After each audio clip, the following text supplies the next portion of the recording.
ദിവസമായി സമരം.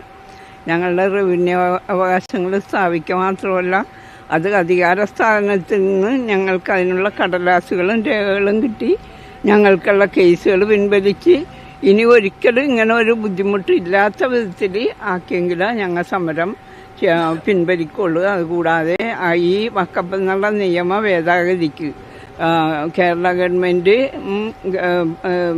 പാർലമെൻറ്റ് നടത്തുന്ന ആ ഭേദഗതിക്ക് സപ്പോർട്ട് ചെയ്തുകൊണ്ട് ആ ഭേദഗതി ഞങ്ങൾക്ക് അനുകൂലമായ രീതിയിൽ ഇനിയൊരു ഉപദ്രവം ഉണ്ടാക്കാത്ത രീതിയിൽ വന്നെങ്കിൽ മാത്രമേ ഞങ്ങൾക്കിത് പിൻവലിക്കാൻ പറ്റുള്ളൂ. ഇല്ലെങ്കിൽ ഞങ്ങളുടെ കുഞ്ഞുങ്ങൾക്ക് ഇവിടെ ജീവിക്കാൻ പറ്റില്ല. ഇത്രയും കാലം ഞങ്ങൾ കഷ്ടത അനുഭവിച്ച ഭൂമിയിൽ ഇനി ജീവിക്കണമെങ്കിൽ ശാശ്വതമായ ഒരു പരിഹാരം ഇതിന് ഉണ്ടായെങ്കിലേ ഞങ്ങൾക്കത് ജീവിക്കാം. ഞങ്ങൾ കാശ് കൊടുത്ത് മേടിച്ച ഭൂമിയല്ലേ, ഞങ്ങൾക്ക് സർവ്വാധികാരങ്ങളോടും കൂടി ഞങ്ങൾ ഉപയോഗിച്ച് വന്ന ഭൂമിയാണ്. 36 വർഷങ്ങളായി എൻ്റെ ആധാരം രജിസ്റ്റർ ചെയ്തിട്ട്. ഈ 36 വർഷം എൻ്റെ ആധാരത്തിൽ വഖഫ് എന്നുള്ള ഒരു വാക്കില്ല. പിന്നെ ചില ആധാരങ്ങളിൽ അവർ പെടുത്തിയിട്ടുണ്ട്, എൻ്റെ ആധാരത്തിലില്ല. വഖഫുമായിട്ട് ഒരു ബന്ധമില്ല ഞങ്ങൾക്ക്. അവരാണ് തന്നെന്നുള്ള രേഖ അവരുടെ ഇല്ല. ഫറൂഖ് കോളേജിൻ്റെ ഞങ്ങൾ പൈസ കൊടുത്ത് മേടിച്ചാണ്. അത് ഞങ്ങളുടെ ഗതി കൊണ്ട് കേസ് കൊണ്ട് ഞങ്ങൾ പൊറുതിമുട്ടിയിട്ട് അത് ഞങ്ങൾക്ക് മുന്നോട്ട് കൊണ്ടുപോകാനുള്ള ഞങ്ങളുടെ സാമ്പത്തിക ബുദ്ധിമുട്ട് കൊണ്ട് മാത്രം ഞങ്ങളതിന് കീഴടങ്ങിയതാണ്. ഇല്ലെങ്കിൽ ഞങ്ങൾ പലവട്ടം ഞങ്ങൾക്ക് ഇത് ഗവൺമെൻറ് ഭൂമിയാണ്, ഇത് പതിച്ചു തരണമെന്നും മാറി വന്ന ഗവൺമെൻറ്റിനോട് ഞങ്ങൾ ആവശ്യപ്പെട്ടിട്ടുള്ളതാണ്. ഇവിടെ ഞങ്ങളുടെ തെങ്ങും തൈയൊക്കെ വെച്ച് തരിശു ഭൂമിയായി കിടന്നിരുന്ന സ്ഥലത്ത് തെങ്ങും തൈകളൊക്കെ വെച്ച് ഫലവൃക്ഷങ്ങളൊക്കെ ഉണ്ടായി, കറണ്ട് ഉണ്ടായി, വെള്ളം വന്ന്, റോഡ് വന്ന്, സിവാള് വന്ന്, എല്ലാം വന്ന്, എല്ലാ സൗകര്യങ്ങളും വന്നപ്പോഴാണ് ഞങ്ങളുടെ മെക്കിട്ടേറാൻ വന്നേക്കണം. ഞങ്ങളുടെ മെക്കിട്ടേറേണ്ട ആവശ്യം ഇത് ഞങ്ങളുടെ ഭൂമിയാണ്. ഞങ്ങൾക്ക് അവകാശപ്പെട്ട ഞങ്ങളുടെ ഭൂമിയിൽ നിന്ന് കുടിയിറക്കില്ല എന്ന് പറയാനുള്ള അധികാരം ആർക്കാണുള്ളത്? ഞങ്ങളുടെ ഭൂമിയിൽ നിന്ന് കുടിയിറക്കണേന്തിന്? ഞങ്ങൾ ഇവിടെ തന്നെ കിടക്കും, ഇവിടെ തന്നെ ജീവിക്കും. ഞങ്ങളുടെ കുഞ്ഞുങ്ങൾ ഇവിടെ തന്നെ ജീവിക്കും. എത്ര വർഷമായിട്ട് ഞാൻ ജനിച്ചത് ഇവിടെയാണ്. എനിക്കിപ്പോൾ 48 ഞാൻ ജനിച്ചത്. 76 വയസ്സ് എനിക്കായി. എൻ്റെ അപ്പൻ്റെ 3ാമത്തെ മോളാണ് ഞാൻ.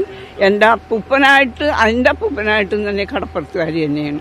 ഞങ്ങൾ 12 വയസ്സിൽ ഞാൻ ജയിലിൽ കിടന്ന ആളാണ്. ഈ ഭൂമിക്ക് വേണ്ടി തന്നെ ആദ്യത്തെ സമരം ചെയ്യലിന് കല്ലൊക്കെ വന്നു കഴിഞ്ഞപ്പോൾ ഞങ്ങൾ കൊച്ചുങ്ങളെല്ലാവരും കൂടി ഈ വഞ്ചി മുക്കി എന്നുള്ള കേസിൽ 14 ദിവസം എന്നെ റിമാൻഡ് ചെയ്തതാണ്.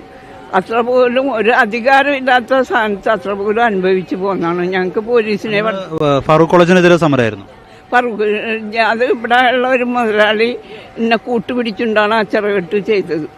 അപ്പം അതിനെതിരായി ഞങ്ങളുടെ തൊഴിലുകൾ മുട്ടിക്കുന്ന ഒരു അവസ്ഥ വന്നപ്പോഴാണ് ഞങ്ങൾ കാരണന്മാർ സമരം ചെയ്തപ്പോൾ ആ കൂട്ടത്തിൽ കൂടി ഞങ്ങളും ചെയ്ത്.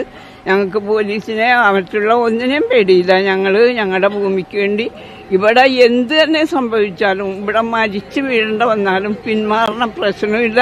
ഞങ്ങൾക്ക് ശാശ്വത പരിഹാരം ഞങ്ങൾക്ക് ഇതിന് കിട്ടിയേ മതിയാവും. 12 വയസ്സിൽ ഈ ഭൂമിക്ക് വേണ്ടി സമരം ചെയ്ത് ജയിലിൽ കടന്നു. ഇന്നിപ്പോ 76 വയസ്സിൽ നിരാഹാരം ഇരിക്കുന്ന അവസ്ഥ.